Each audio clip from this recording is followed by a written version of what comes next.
Hello students, कैसे बेटा। आज हम लोग geography class 10th chapter first resources and development का जो रिमेनिंग पार्ट है उसको हम लोग डिस्कस करेंगे, ठीक है ना। और बेटा इसके प्रीवियस पार्ट में हमने रिसोर्सेस, देयर टाइप्स और एजेंडा 21। अब आज हम बेटा यहाँ से पढ़ेंगे रिसोर्स प्लानिंग इन इंडिया, ठीक है बेटा। चलिए इंक्लूड करते हैं। It involves identification and inventory of resources across the regions of the country. This involves surveying, mapping, qualitative and quantitative estimation and measurement of the resources. देखिए बेटा, जो resource planning है इसमें सबसे पहले होता क्या है बेटा कि किसी प्लेस पर जैसे मान लीजिएगा कि इंडिया में कहाँ पर रिसोर्स हैं, किन स्टेट में हैं, इसको जानने के लिए बेटा सबसे पहले आइडेंटिफिकेशन किया जाता है। उसके बाद बेटा जैसे मान लीजिए पता चला कि हाँ ये कोई मैप हमने बनाया बेटा और इसमें हमने दिया ए पार्ट। अब पता चला कि ए पार्ट में रिसोर्स हैं, तो जो सर्वे वाली टीम गई बेटा उसने सर्च किया कि हाँ ए पार्ट में बहुत सारे रिसोर्स हैं। फिर बेटा एक सेकंड टीम जाएगी, वो मैपिंग करके आएगी कि कहाँ पर रिसोर्स हैं, किस तरीके से हम जाएंगे हाईवे से, फिर कहाँ टर्न करेंगे, फिर उस एरिया में हमको कहाँ कहाँ पर रिसोर्सेज मिलेंगे, है ना। तो ये मैपिंग कहलाता है। जैसे आप बहुत सारी मूवी में देखते होंगे, कुछ लोग हैं जो खजाने का एक मैप लेके घूमते रहते हैं, बताते हैं मेरे पास खजाने का एक मैप है ना। तो मैपिंग से क्या होता है बेटा, एक करेक्ट लोकेशन मिलता है उस प्लेस का कि कोई दूसरा जाएगा तो कैसे वहाँ से वो लेकर के या एक्सट्रैक्ट करके उन रिसोर्सेज को लेकर आएगा। फिर बेटा होती है क्वालिटेटिव का मतलब होता है कि जो रिसोर्स वहाँ पर हैं वो किस तरीके के हैं, उनमें किस तरह वहाँ का किस तरह का क्वालिटी पाई जाएगी रिसोर्स में। सपोज़ कीजिए मान लीजिए झारखंड में बहुत ज़्यादा कोयला मिलता है। अब झारखंड के किसी प्लेस पर सर्वे हुआ, वहाँ पर कोयला मिल गया, ठीक है ना। फिर उसकी मैपिंग कर दी गई कि इतने से इतनी दूर में कोयला मिलेगा। अब वहाँ पर देखा जाएगा कि कोयला किस क्वालिटी का है, एंथ्रेसाइट क्वालिटी का है कि बिटुमिनस है कि लिग्नाइट है या फिर पीट है, क्योंकि 4 टाइप्स के कोयले पाए जाते हैं बेटा। जो कोल होते हैं बेटा 4 टाइप्स के, एंथ्रेसाइट, बिटुमिनस, लिग्नाइट और पीट। अब इसमें जो एंथ्रेसाइट है सबसे बेस्ट क्वालिटी का होता है, फिर बिटुमिनस उससे थोड़ा सा लो क्वालिटी का, लिग्नाइट इन दोनों से भी लो क्वालिटी का और पीट सबसे लोएस्ट क्वालिटी का होता है। तो यहाँ पर बेटा क्वालिटेटिव चेक किया जाएगा कि जो हम रिसोर्स पा रहे हैं, ठीक है ना, वो किस क्वालिटी का है। और फिर क्वान्टिटेटिव का मतलब हुआ कि कितनी मात्रा में है जो रिसोर्स वहाँ पर हमको मिलेंगे। 1 लाख टन मिलेगा कि 2 लाख टन कोयला मिलेगा, ये सब चीज़ें वहाँ पर चेक की जाती हैं, ठीक है ना। तो इसी को बेटा इंक्लूड करते हैं हम लोग रिसोर्स प्लानिंग में, कि जो हमारी रिसोर्स को लाने की निकालने की जो प्लानिंग है वो किस तरीके से होगी।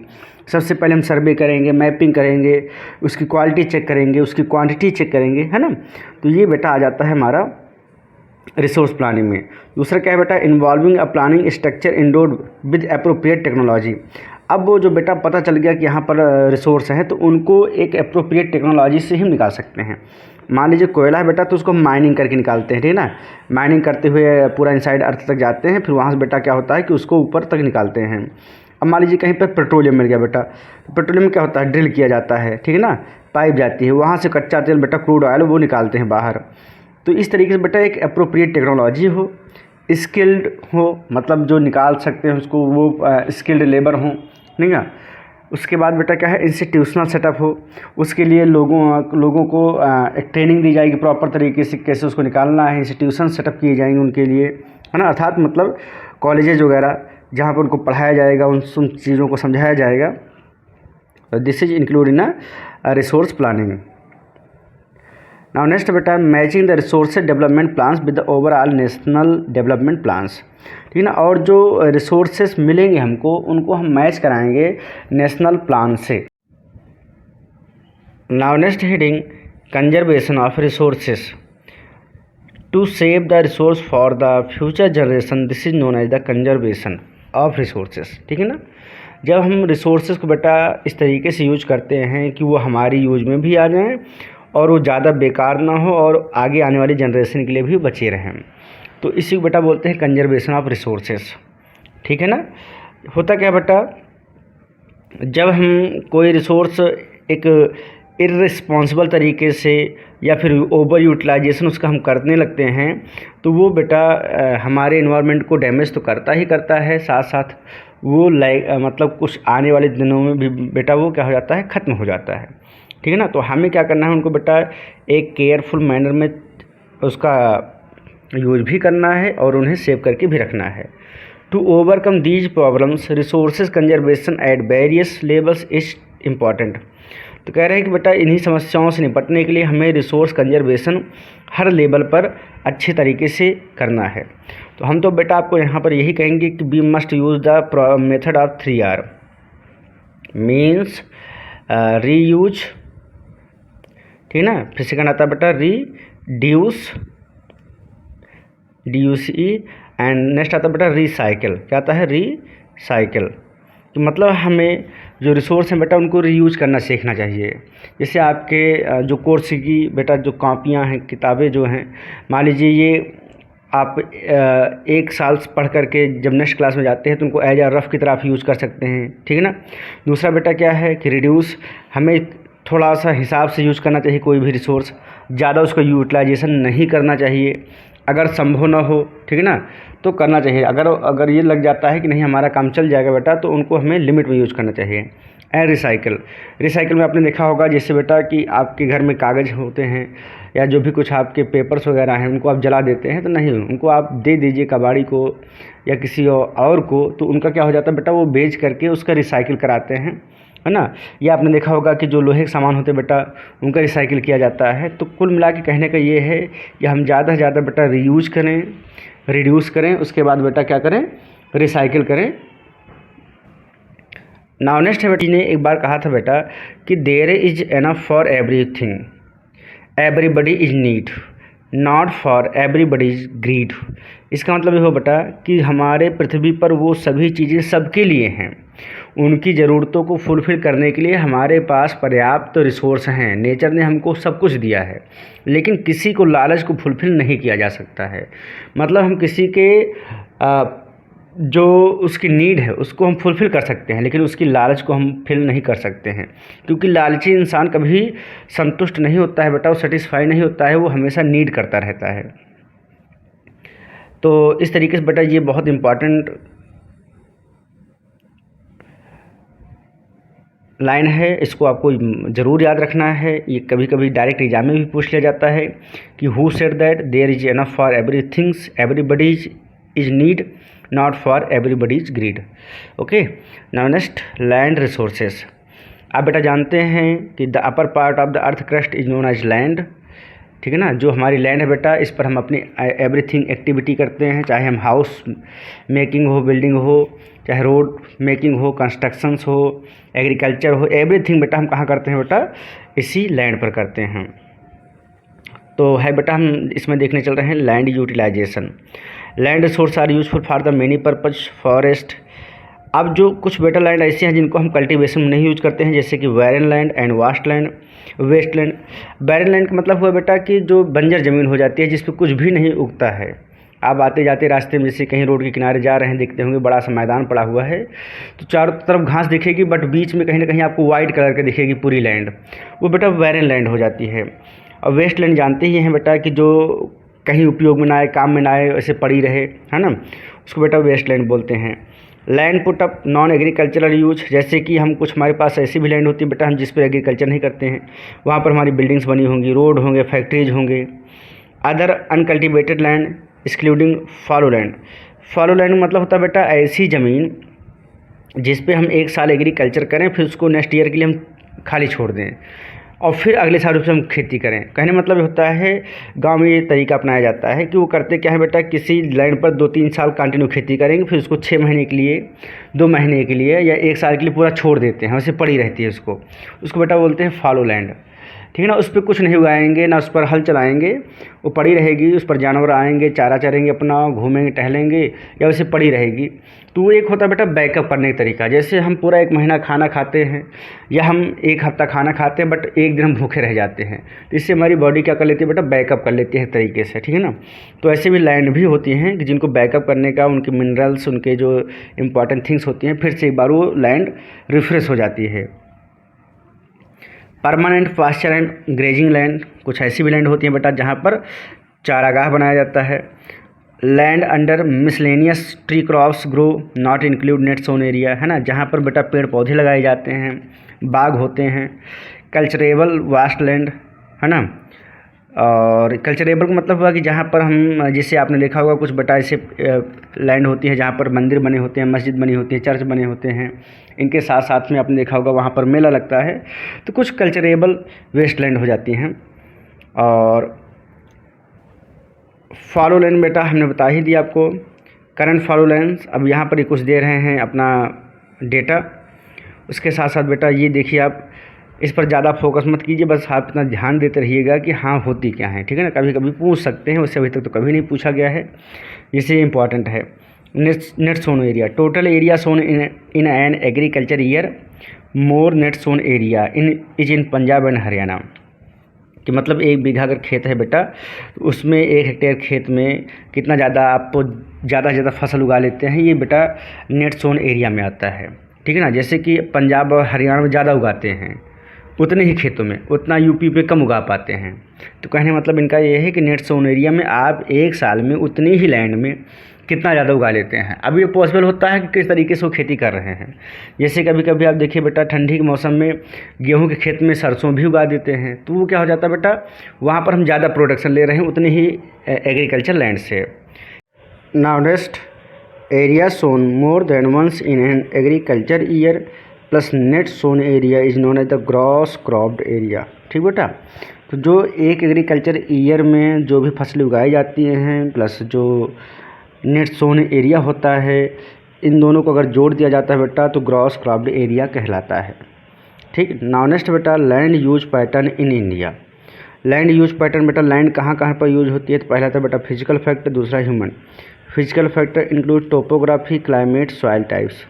अब टोपोग्राफिक मतलब होता है बेटा कि अगर आप किसी प्लेस पर गए, मान लीजिए आप किसी बाग में गए, तो वहाँ पर आपने देखा कि बाग में ऊबड़ खाबड़ है या थोड़ा सा प्लेटू एरिया जैसा दिख रहा है आपको, तो वो वही उसको टोपोग्राफी हो जाती है। मतलब किस तरीके की लैंड कंडीशन वहाँ पर है, डिजर्ट है कि प्लेन एरिया है कि प्लेटू रीजन है कि माउंटेन रीजन है, this is known as a topography. Human factors, population density, technological capacity, capability and culture, ठीक ना। तो ये बेटा आ जाता है बेटा ह्यूमन फैक्टर में, पॉपुलेशन है, टेक्नोलॉजिकल कैपेबिलिटी है और कल्चर है। टोटल ज्योग्राफिकल एरिया इंडिया की 3.28 मिलियन स्क्वायर किलोमीटर है, जिनमें से लैंड अवेलेबल फॉर 93% है टोटल ज्योग्राफिकल एरिया का, ठीक है ना। मतलब अगर आप देखें 7% तो वो अवेलेबल नहीं हो पाता है। Forest area in country is far lower than the desired 33% of the geographical area. अब इंडिया में जो फॉरेस्ट एरिया बेटा वो 33% लो है, जबकि होनी कितनी चाहिए, 33% होना चाहिए। इस समय लगभग बेटा 10% डिक्रीज है, 23 पॉइंट के आसपास है लैंड फॉरेस्ट एरिया इंडिया में। Wastelands include rocky, arid, desert area, land put to the non agriculture include settlements, roads, railway, industries etcetera. Wasteland में बेटा जैसे कि पहाड़ है, मैदान है, डिजर्ट एरिया है। एरिड मतलब होता है सूखी ज़मीन जहाँ पर है, वही डिजर्ट एरिया बेटा है ना। उसके साथ साथ में रोड हैं, ये सब मिला करके डिजर्ट एरिया में आ जाते हैं हम। National forest policy in India is implemented 1952। This is important point for you. National forest policy जो है बेटा वो 1952 में इम्प्लीमेंट की गई इंडिया में, अर्थात लागू की गई। लैंड डिग्रेडेशन, लैंड डिग्रेडेशन मतलब होता है the decreasing quality of the land known as the land degradation. जो लैंड की क्वालिटी बेटा वो जो डिक्रीज हो जाती है, कम होती चली जाती है, उसको लैंड डिग्रेडेशन बोलते हैं। At present there are 130 million hectares of degraded land in India, ठीक है ना। ये बेटा बहुत बड़ी बात है कि 130 मिलियन हेक्टेयर ज़मीन भारत में क्या है बेटा ख़राब पड़ी हुई, जिसका यूज़ हम किसी भी तरीके से नहीं कर पाते हैं। Some human activity such as the deforestation. अब इसके लिए बेटा जो रिस्पॉन्सिबल फैक्टर वो क्या है, डिफॉरेस्टेशन है। डिफॉरेस्टेशन मतलब होता है cutting more and more tree. जब ज़्यादा से ज़्यादा हम पेड़ काटते हैं, ठीक है ना, जंगलों को काटते हैं, तो डिफॉरेस्टेशन कहा जाता है। ओवर ग्रेजिंग बेटा है, माइनिंग है, क्वायरिंग है, to have contributed significance in this land degradation. In states like Jharkhand, Chhattisgarh, Madhya Pradesh and Orissa, deforestation due to mining have cause the severe land degradation. अर्थात मतलब झारखंड बेटा, छत्तीसगढ़, मध्य प्रदेश और उड़ीसा में जो लैंड डिग्रेडेशन होता है उसका मेन कारण क्या होता है, माइनिंग। क्योंकि यहाँ पर कोयला निकाला जाता है, ठीक है ना, उसकी वजह से वहाँ पर लैंड डिग्रेडेट हो जाती है, कट जाती है, बह जाती है। फिर बेटा है नेक्स्ट गुजरात। गुजरात है, राजस्थान, मध्य प्रदेश और महाराष्ट्र में ओवर ग्रेजिंग सबसे बड़ी समस्या है, ठीक ना। यहाँ पर क्या हो जाता है बेटा, ओवर ग्रेजिंग, जानवरों के चरने से वो लैंड बेटा बेकार हो जाती है, क्योंकि जिस लैंड पर ज़्यादा जानवर आते जाते रहते हैं फिर वो लैंड ठोस हो जाती है। ठोस होने से वहाँ पर कोई वनस्पति पेड़ पौधे नहीं उग पाते हैं। क्यों? क्योंकि जो भी होते तैयार होते हैं उनको जानवर खा लेते हैं। तो this is the main reason for the land degradation. Next बेटा, in state Punjab, Haryana, western Uttar Pradesh, land degradation complete done by the over irrigation. यहाँ पर बेटा ओवर इरीगेशन के थ्रू लैंड डिग्रेडेशन होता है। नेक्स्ट है land and soil conservation measures. तो कौन कौन से मेजर हैं बेटा? Afforestation, that means planting more and more trees, proper management of grazing, stabilisation of the sand dunes, proper discharge and disposal of industrial influents and waste, मतलब proper तरीके से जो इंडस्ट्री से निकलते वेस्ट हैं उनको रखा जाए, ठीक है ना। Now next, shelter belts can be planted, ठीक ना। उसके बाद शेल्टर बेल्ट बनाया जाए। शेल्टर बेल्ट मतलब होता है जो खेत हैं इनके चारों पेड़ लगा दिए जाते हैं, तो ये बेटा शेल्टर बेल्ट का काम करते हैं। Now next, soil as a resource. Upper part of the earth crust is known as soil. This is very most important definition. Soil is a renewable natural resource. It is the medium of plants growth and support different types of the living organisms on the soil. Relief, parents rock or the bedrock, climate, vegetation and other forms of the life and line time are important factors for the soil formation. और कहने मतलब ये बेटा कि soil एक दिन में नहीं फॉर्म होती है, ये फॉर्म होने के लिए बेटा बहुत ज़्यादा लॉन्ग टाइम लेती है, ठीक है ना। तो इसके लिए एक पेरेंट रॉक की नीड पड़ती है, क्लाइमेट की नीड पड़ती है, वेजिटेशन की। नाउ नेक्स्ट बेटा, क्लासिफिकेशन ऑफ सॉयल। अभी मत समझिएगा कि सर सॉयल फॉर्मेशन नहीं पढ़ा रहे हैं, दरअसल आपके कोर्स में है नहीं बेटा, वो हमें लगता है 6 या 7 में कहीं पर है सॉयल फॉर्मेशन, तो वहाँ पर आपने पढ़ा जरूर होगा, ठीक है ना। अगर यहाँ पर अभी हम बताएंगे तो बहुत लंबा वीडियो हो जाएगा। क्लासिफिकेशन ऑफ सॉयल्स, बेटा सॉयल को क्लासिफिकेशन किया गया, जैसे फर्स्ट है एलुवियल सॉयल। एलुवियल सॉयल आप जानते हैं बेटा सबसे इम्पॉर्टेंट सॉयल है, सबसे फर्टाइल सॉयल है ये है, ठीक है ना। अगर आप ध्यान दें तो एलुवियल बेटा सबसे फर्टाइल सॉयल है। एंड इस ये जो बेटा होती है इसमें सैंड होता है, सिल्ट होता है और क्ले होता है। Alluvial soil as a whole are very fertile, mostly the soils contains adequate proportion of potash, phosphoric acid and lime which are ideal for the growth and crops and plants. Next बेटा, the entire northern plains are made of alluvial soil, ठीक है ना। जो बेटा northern planes है वो alluvial soil बना हुआ है। नदर्न प्लेन्स का मतलब हुआ जो आपका यूपी है, बिहार है, पंजाब है, हरियाणा है, ये सब बेटा नदर्न प्लेन्स में आते हैं, ठीक है ना। And alluvial soil is divided into 2 types. First is a khadar, khadar means होता है बेटा न्यू एलुवियल सॉयल, ठीक है ना। एंड भांगर, भांगर मीन्स होता है बेटा ओल्ड एलुवियल सॉयल। जब न्यू एलुवियल सॉइल होगी बेटा तो जाहिर सी बात है उसमें ज़्यादा फर्टिलिटी होगी, जो पुरानी हो जाती है उसकी फर्टिलिटी लेस हो जाती है, इसलिए इसको बोलते हैं लेस फर्टाइल। अब इसमें बेटा शुगर केन, पैडी, व्हीट ये सब हम उगा सकते हैं। Punjab, Haryana, UP, Bihar, West Bengal are the part of the alluvial soil. चलिए एक बार इसको बेटा हम इंडिया के मैप में दिखाते हैं आपको। This is the map of India and this place is shown as the alluvial soil area. बेटा ये और ये जो पार्ट है तो इसके बीच का जो ये पार्ट आप देख रहे हैं बेटा ये एलुवियल सॉइल का है, ठीक है ना। थोड़ा हम जूम कर रहे हैं बेटा, अब आप यहाँ पर देखिए,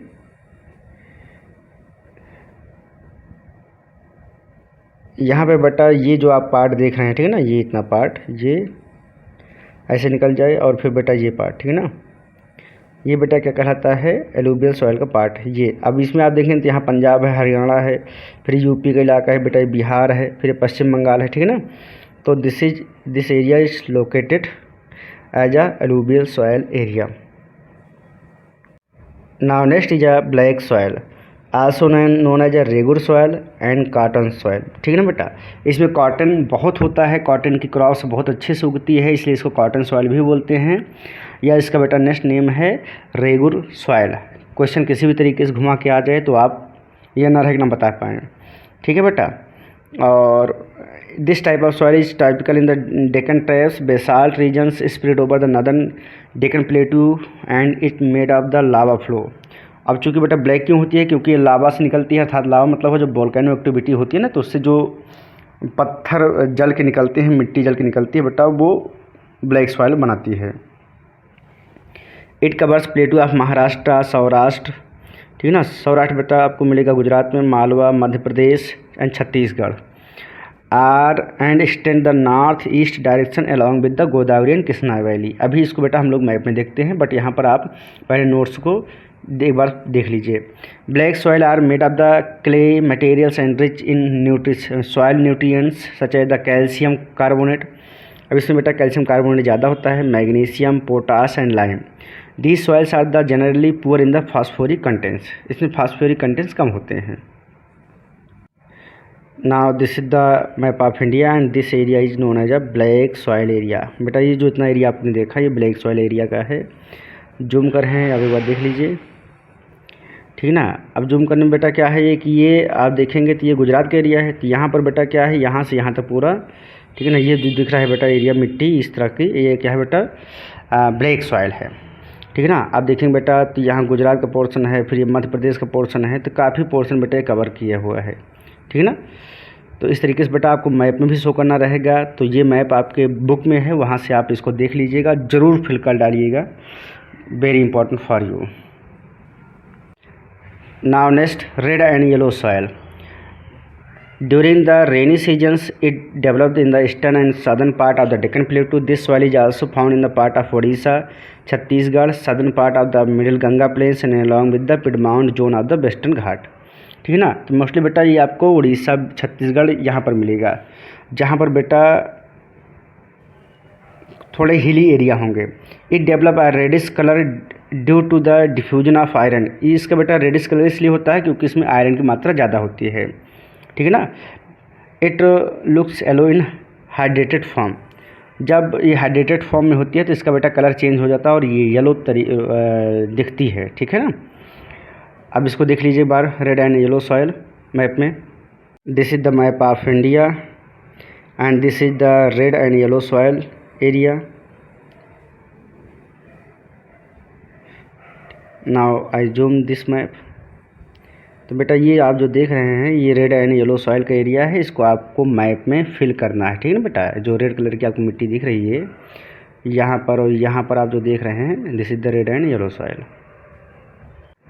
नाउ नेक्स्ट, लेटराइट सॉइल। बेटा लेटराइट आप सॉइल आपको मिलेगी वहाँ पर जहाँ पर हैवी रेनफॉल होती है, humans contents soil is low, ठीक है। It is suitable for the cultivation adequate doses of the manure and fertilisers. This soil is mainly found in the Karnataka, Tamil Nadu, Madhya Pradesh and hilly areas Odisha and Assam. Useful for the growing of tea and coffee. This is very important, okay बेटा। Laterite soil का specially बेटा जो use होता है वो T and coffee को उगाने के लिए होता है, ये बहुत इंपॉर्टेंट अपने आप में। Tamil Nadu, Andhra Pradesh, Kerala is more suitable for this crop, ठीक है ना, कैस्यू नट्स। और यहाँ बेटा इस ज़मीन में कैस्यू नट्स भी उगाए जाते हैं। अब लास्ट बेटा आपका अभी देखते हैं मैप में एक साथ में दोनों। Arid soil. एरिड मतलब होता है सैंडी, सूखी सॉइल मतलब desert soil, generally sandy in texture, saline in nature. This soil looks lacks of humans and moisture, ठीक है ना। इसमें बेटा नमी की कमी पाई जाती है, फर्टिलिटी कमी पाई जाती है। कांकड़ आप सुने होंगे, गांव घर में बोलते हैं कि कंकड़ है, इसमें कंकड़ वही है कांकड़ बेटा। Layers formation in the bottom horizontal restrict the infiltration of the water. After proper irrigation the soil becomes cultivated as in western Rajasthan. जब इसको काफ़ी ज़्यादा पानी दिया जाने लगा तब कहीं जा कर के बेटा ये यूज़फुल हुई एग्रीकल्चर करने के लिए। Now next is a forest soil. तो बेटा एक तरफ पढ़ा दे रहे हैं, उसके बाद मैप पे हम दिखा देंगे आपको। Forest soil also known as a mountainous soil. इसको बेटा आप नोट कर लीजिएगा कि जो फॉरेस्ट सॉइल है इसको माउंटेनियस सॉइल के नाम से भी जाना जाता है। The soil textures varies according to environment, silty in valley sides and coarse grain in the upper slopes. In the snow covered area of Himalaya the soil is acidic with low humus contents. तो आइए एक बार बेटा map में देखते हैं कि कहाँ पर है। तो सबसे पहले बेटा देखो ये जो ग्रीन कलर आपको दिख रहा है, this is the area of mountainous soil. Mountainous are the forest soil. चूँकि जो माउंटेन एरिया बेटा है वहीं पर आपको ज़्यादा फॉरेस्ट मिलेंगे, इसलिए उसको फॉरेस्ट सॉइल भी बोलते हैं। ठीक ना। तो आपसे अगर पूछता है एरिया तो आप लद्दाख, जम्मू कश्मीर, हिमाचल प्रदेश, उत्तराखंड, इधर सिक्किम है, फिर इधर अरुणाचल प्रदेश है बेटा, ठीक है ना। नेक्स्ट जो सॉइल बेटा वो आपकी है एरिड सॉइल। एरिड सॉइल आपको मिलेगा यहाँ पर राजस्थान में, जहाँ पे डिजर्ट एरिया है। ये हो गया। और एक बेटा जो आपकी लेटराइट सॉइल है, ठीक है ना, उसका कलर ये है, आप देख सकते हैं यहाँ पर लेटराइट सॉइल। जैसे यहाँ पर आपको मिल रहा है कर्नाटका, केरला में, फिर यहाँ तमिलनाडु में, है ना, कुछ प्लेस यहाँ पर आपको उड़ीसा मिल रहा है। तो ये बेटा कौन सी सॉइल है? Laterite soil, that is best for the T and coffee. Now next soil erosion. Soil erosion मतलब होता है बेटा जब सॉइल मिट्टी कट के बह जाती है, कटने लगती है किसी भी तरीके से, ठीक है ना, उसको बोलते हैं बेटा इरोजन। और इसके बेटा मेन 2 एजेंट्स होते हैं। पहला होता है बेटा rain, by the rain, and second होता है बेटा बाय द विंड, ठीक है ना। विंड भी आप देखिए क्या करती है बेटा, सॉइल को इरोड करती है, ठीक है ना। तो the washing down of the soil cover is describe by the soil erosion. जब उसका बेटा जो सॉइल की कवर होती है, वॉशिंग डाउन मतलब हट जाती है, धुल जाती है, तो उसको बोलते हैं soil erosion. The process of soil formation and soil erosion go on the simultaneously and generally there is a balance between the two. अभी कह रहे हैं बेटा कि सॉइल जो फॉर्म होती है और सॉइल जो कटती है वो दोनों साथ साथ चलते हैं। देखिए होता क्या बेटा कि एक बड़ा सा पत्थर ले लीजिए, जब हवाएं चलती है बेटा, जब बारिश होती है तो इनसे ये पत्थर बेटा टूट टूट के गिरने लगता है, और हवाओं के थ्रू ये 1 प्लेस से सेकंड प्लेस पे जाने लगता है, ठीक है ना। तो होता क्या बेटा कि यहाँ का पत्थर टूट करके दूसरी जगह चला जा रहा है, या जैसे आप रास्ते में देखते होंगे कहीं पर धूल चल रही है ना, बह रही है हवा बहुत तेज़, एक जगह की मिट्टी को उड़ा करके वो दूसरी जगह ले जाकर ट्रांसफ़र कर देती है। तो बेटा जो ट्रांसफ़र हो रही मिट्टी वो सॉइल इरोजन हो गई, और वही जाके दूसरी जगह इकट्ठा हो जाएगी, तो वहाँ पर फिर क्या हो जाएगा बेटा, सॉइल फॉर्मेशन होने लगेगा। नाउ नेक्स्ट बेटा soil conservation. Soil conservation is the protection of the soil from the erosion, ठीक है ना। सॉइल कंजर्वेशन मतलब है बेटा कि सॉइल को इरोजन से बचाना। तो आइए देखते हैं कैसे बचाएंगे बेटा हम। कंटूर प्लाइंग के through, terrace cultivation through, strip cropping through, and plantation of shelter belt के थ्रू, ठीक है ना। तो ये बेटा इन मीडियम से हम उसको बचा सकते हैं। हिली एरिया में हम ज़्यादा से ज़्यादा पेड़ लगाएं। स्टिप क्रॉपिंग है बेटा, प्लांटिंग ऑफ शेल्टर बेल्ट से है। शेल्टर बेल्ट हमने बताया ही था बेटा कि रोड खेत के चारों तरफ पेड़ लगा देना, उनको शेल्टर बेल्ट बोला जाता है। कंटूर प्लाइंग भी बेटा ऐसा होता है, ठीक है ना। तो ये सब एक मीडियम होते हैं जिनसे हम सॉइल को बचा सकते हैं। इम्पॉर्टेंट पॉइंट्स हैं जैसे कि गली है, तो गली इरोजन मतलब है बेटा कि जब देखिए आप बारिश होती है तो ज़मीन में इस तरह का कुछ आकार बन जाता है पानी बहने का, ये बेटा क्या हो जाता है, एक नाली बन जाता है, इसी को बोलते हैं गली इरोजन, ठीक है ना। दूसरा बेटा है क्या, bad land. Land becomes unfit for the cultivation. ऐसी मिट्टी बेटा लैंड जो अनफिट हो जाए, बेकार हो जाए, जिसमें हम खेती न कर सकें, उसको बैड लैंड बोलते हैं। नेक्स्ट बेटा सीट इरोजन। सीट इरोजन में क्या होता है कि जो मान लीजिए लैंड का पार्ट है कोई, ठीक है ना, उस लैंड के पार्ट पे बेटा जब बारिश होती है तो उस बारिश में होता क्या बेटा कि उसकी ऊपरी परत कट के बह जाती है, उसको बोलते हैं बेटा सीट इरोजन। एंड लास्ट बेटा wind erosion. When winds blow to soils is known as the wind erosion, ठीक है ना। तो बेटा क्या होता है कि जब विंड बहती है और वो मिट्टी को कट कर देती है, उसको बोलते हैं बेटा विंड इरोजन। स्टूडेंट्स यहाँ पर थोड़ा सा मिस्टेक है, व्हेन विंड्स ब्लो टू, ठीक है ना, lose, LOSE, lose soil is known as the wind, known as wind erosion. जब हवा के बहने से बेटा मिट्टी कट जाए, बह जाए, तो उसको बोलते हैं बेटा विंड इरोजन। ओके स्टूडेंट्स, सो इस तरीके से बेटा पूरा चैप्टर कंप्लीट हुआ। आई होप बेटा ये वीडियो आपको बहुत ही समझ में आया होगा। चलिए बेटा मिलते हैं नेक्स्ट क्लास में, और बेटा इस PDF की जो लिंक होगा उसको हम डिस्क्रिप्शन बॉक्स में दे देंगे, वहाँ से आप डाउनलोड कर लीजिएगा, ये आपकी बेटा बहुत काम आएगी। ओके, और अगर बेटा आपको लाइन बाय लाइन पढ़ना हो बुक से, तो इसका भी लिंक हम डिस्क्रिप्शन बॉक्स में दे देंगे, आप वहाँ से जा कर के पढ़ सकते हैं। अगर आपके पास जैसे बुक नहीं उसमें अवेलेबल है, आप कहीं पर जर्नी में हैं, तो आप डायरेक्ट हमारा वीडियो ओपन कीजिए, वहाँ से पढ़ना स्टार्ट कर दीजिएगा। ओके बेटा, मिलते हैं नेक्स्ट वीडियो में, और हाँ please like and share subscribe. Bye bye, have a great day.